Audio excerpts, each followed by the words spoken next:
We're picking up with part 2 of the Civil Rights Movement. This is a picture of Birmingham, Alabama, 1963, when Martin Luther King tried to march through Birmingham.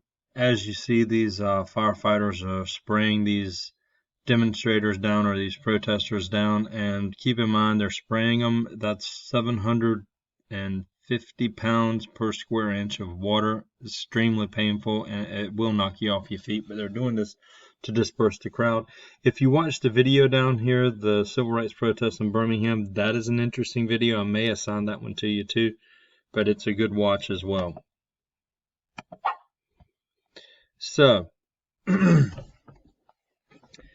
Martin Luther King made bond. He's jailed. He writes one of his most famous letters from the Birmingham jail, and it explains basically the point of the movement. He makes his bond from jail, and he plans more demonstrations. They were beaten, and the negative media coverage with the economic boycotts were working for Dr. Martin Luther King's movement, for the civil rights movement. Once again, when you see police officers being aggressive, and when you start realizing all these people are doing is walking down the road, the law, the Jim Crow laws seem like the enemy to a democracy. So President Kennedy is going to take a stand in June of 1963. He uses federal troops to force Governor George Wallace of Alabama to honor the court order to desegregate the University of Alabama. He demanded Congress pass sweeping civil rights bills. That midnight, on June 11th, Medgar Evers, a NAACP field secretary and a World War II veteran, was murdered in his driveway in Jackson, Mississippi. Byron de la Beckwith was tried twice, and both juries hung. Finally, he's convicted in 1994. I believe, I can't remember the name of the movie. Was it Mississippi Burning? But there is a movie about this, so you could check that out as well. There's the biography up there, and down at the bottom here you see the video I Have a Dream, which for your activity, you're going to have an activity of reading the speech. You can actually click on this video and it goes word for word with the speech, so you can get a video of it. So Kennedy's Bill of Equal Rights, equal access to public accommodations, and the Attorney General the power to file school desegregation suits.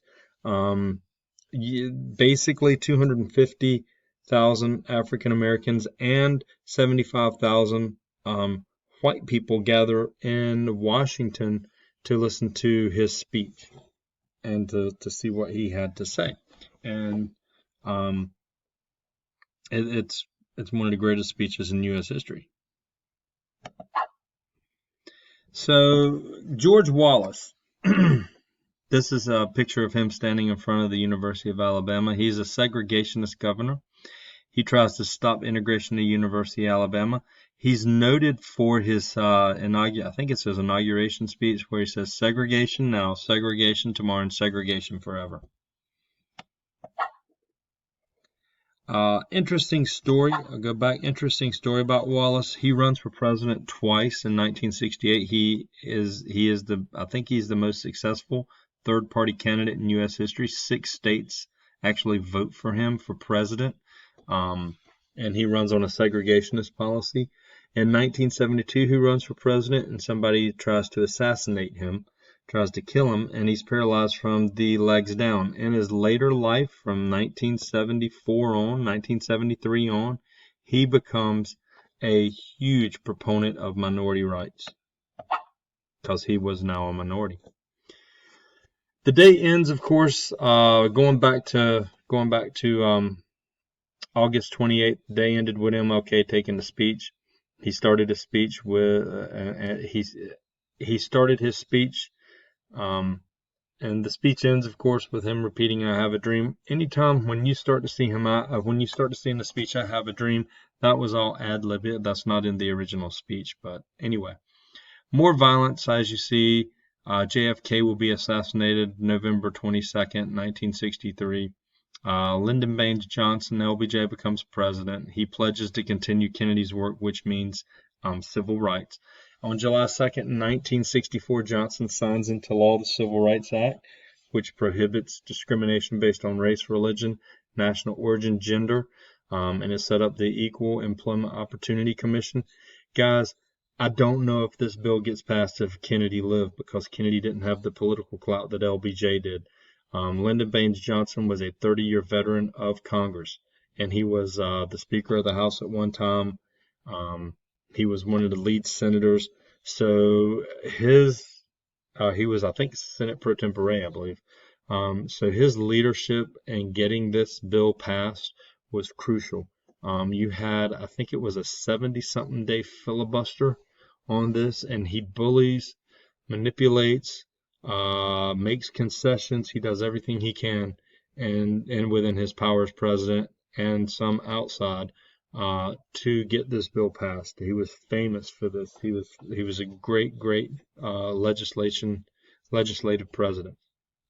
Anyway, fighting for the right to vote. That still didn't give African Americans equal rights in the voting realm, which the 15th Amendment should have, and the 19th Amendment for ladies.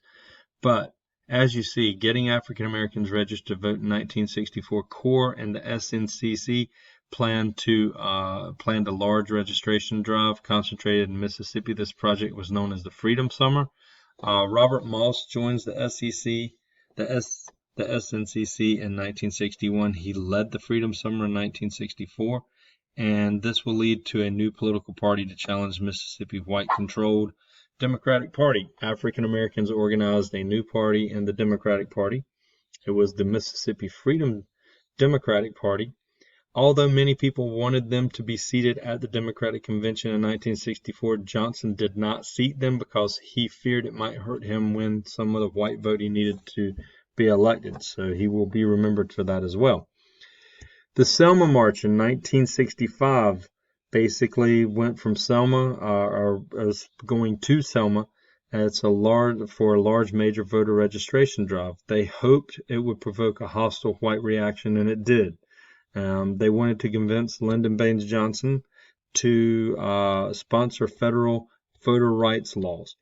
By the end of January 2000, African Americans had been beaten, arrested, and the violence was common. In February, a demonstrator, Jimmy Lee Jackson, was killed. So the 24th Amendment will be passed in 1964, the year before the voters' rights demonstrations, and as you see, it eliminates poll taxes. This is a former method to limit suffrage for African Americans and poor Americans. So, Sunday, March 7th, 1965, a group of about 600 protesters set out for Montgomery. That night, they were beaten with clubs and whips. So LBJ is convinced that he asked Congress to swiftly pass new voting rights laws. The protesters marched again on the 24th with federal protection. The Voting Rights Act, 10 weeks after the Selma Montgomery March, Congress passes the Voters' Rights Act of 1965, and it outlaws literacy tests. Overall percentage of African Americans in the South, the voting turnout triples. Guys, this law, one of the most important laws of the 20th century, and in 2014 our Supreme Court said it was not constitutional. Why wasn't it constitutional? Because the law only names 7 states. The Supreme Court strongly urged the Congress in 2014 to include all 50 states, and Speaker of the House Paul Ryan said his response was, there's no problem with voting today, that we don't discriminate and we don't try to shrink the voting pool, which was a lie. African Americans seek greater equality. Northern segregation is harder to fight because they practice de facto segregation. Here's the two definitions you need to know. De facto segregation is by custom. It's informal, so it's hard to pass laws against that. De jure segregation is easier to fight because it's by law, and that's what you see in the South, Jim Crow laws. So understand, segregation's going on in the North as well, but it's by custom, not by law. De facto segregation intensified after African Americans migrated to northern cities in World War II, and this began the white flight of cities. Here's a little bit on the Voting Rights Act of 1965. Here's a video you need to watch on that. So what is white flight? It's where white city dwellers move out of the city into the suburbs. So you get urban violence erupting in New York City in 1964, the Harlem Race Riot. 1965, you have the Watts riots. Riots break out and lasted 6 days. 34 people were killed and $30 million in damage in 1960s money. 1965, 1966, you have more violence in Detroit. Quite a few African Americans are killed up there as well. In 1967, a very violent year, violent clashes over 100 cities. MLK states the Great Society was being killed in the battlefields of Vietnam. It's the first time he comes out and criticizes Vietnam and criticizes the president, but he's right. Think about it. Richest country in the nation, and we cannot have a war on poverty and a war in Vietnam. So he's saying that basically the government has to choose which war is it going to fight. Is it going to fight the Great Society and poverty here at home, which was one of Johnson's key campaign promises, or were we going to fight in Vietnam? Spoiler alert, we choose Vietnam, not poverty. New leader of discontent. Some black leaders didn't approach the struggle for equality like Dr. King. Some believe that African Americans should take complete control of their communities' livelihoods and culture. One such leader is Malcolm X. If you think, one of his statements is, if you think you're here, or if you think we are here to tell you to love the white man, you've come to the wrong place. African American solidarity, as you see, basically he's serving a 10-year prison sentence for robbery. He studies the teachings of Elijah Muhammad. The picture of Elijah Muhammad's on the left there. He's the head of the Nation of Islam. He would preach the word of Elijah and become a very engaging speaker. He preached that whites were the cause of black man's problems, and he advocated for armed self-defense. This would gain a lot of publicity and notoriety, frightened most whites, and it frightened most moderate blacks. Other members of the Nation of Islam resented him for his attention that he got. Well, he travels to Mecca in 1964, and he breaks with the Nation of Islam because he studies the true Islamic faith, and he finds out that it's a lot more peaceful, and they have a different, there's no discrimination in this religion. Is a peaceful religion. He goes to Mecca, it transforms him. He becomes an orthodox Islamic follower, and he's going to preach equality of all races. So in 1965, he's going to come up. We'll talk about him in a minute. Here's Thurgood Marshall, 1967. He becomes your first African American Supreme Court justice. Remember, he was the lead attorney in the Brown case. There's a brief biography on him. So he introduces back to Malcolm X. He introduces a new slogan, and it's called ballots or bullets. And he says, basically, if we do not use the ballot and voting people in and out, then we will be forced to use the bullet.